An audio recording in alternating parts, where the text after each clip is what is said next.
আমু এই জীবনে বাদ দিতাম না মৃত্যু রাখবো তো কোনটা এই আমুলি আওয়ামী লীগ আপনাকে কি দিয়েছে?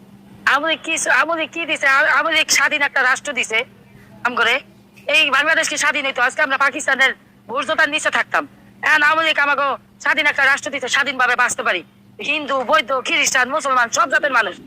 আগে তো যদি পাকিস্তানের পক্ষে থাকতাম এটা তো দিত না এখন ভূর্জতার নিচে থাকতাম, এখন গোলাম হইয়া থাকতাম। যে তোমরা সাংবাদিকের চাকরি করো, ইনি সাংবাদিকের চাকরি করো, ইনি ম্যাজিস্ট্রেটের চাকরি করতো, সেই সময় তো এটি হইতে পারতো না। সেই সময় কৃষক হইতা, না রে হাল চাষ করাইতো, না রে গোলামগিরি করাইতো। এনে তো তোমরা চাকরি বাকরি করে খাইতে আসো। চাকরির মাইয়া ইয়া তোমাকে ইয়া কইরা দিছে এই অপরাধ।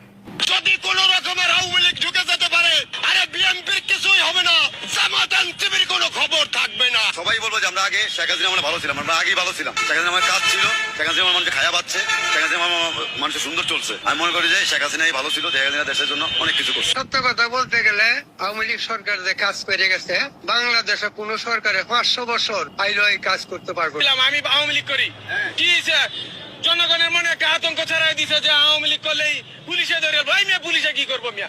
আমরা পুলিশ ভয় পাই না। আওয়ামী লীগের নেতা কর্মীরা কোন সময় পুলিশ ভয় পায় না। সে একমাত্র কাজ করছে শেখ হাসিনার সাথ মেট্রো করছে, পর্দা শুধু করছে। রাজপথে আন্দোলনের পথে আওয়ামী লীগ সরকার হলো রাজপথের সৈনিক। এরা যখন তখন আবার আসতে পারে। যেমন আমি নিজে আওয়ামী লীগ, আমি কি কারো অপরাধ করছি কারো কাছে? আমি আওয়ামী লীগ ভালোবাসি, বঙ্গবন্ধু ভালোবাসি। তিনি দেশে আসবেন, এটা তার মতো করে তিনি আসবেন। এ ব্যাপারে ফাঁসির মঞ্চ কে তৈরি করবে? ফাঁসির মঞ্চ তৈরি করবার কোনো এখতিয়ার আমাদের নাই। মামলা তো তারেক রহমানের বিরুদ্ধে ছিল, বাবরের বিরুদ্ধে 150 মামলা ছিল। বাবর কোথায় এখন? বাবরের বিরুদ্ধে কোনো মামলা আছে? এসব মামলা হচ্ছে ফরমাইশি মামলা বলা হয় এগুলাকে। যখন যারা ক্ষমতা থাকে তখন তারা এভাবে মামলা দিয়ে প্রতিহত করবার চেষ্টা করে প্রতিপক্ষ।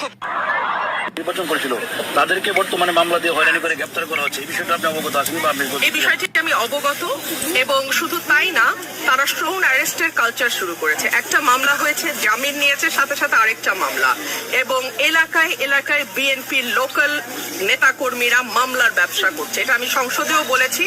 আমি সরকারকে বলবো এবং আমাদের অত্যন্ত জ্ঞানী স্বরাষ্ট্রমন্ত্রীকে আমি বলবো বিষয়টি আপনি দেখবেন, কারণ মনে রাখবেন নাথিং গোজ আননোটিসড এন্ড আনপানিশড। আজকে আপনি যা করছেন একদিন আপনাকে তার জন্য কাঠগড়ায় দাঁড়াতে হবে।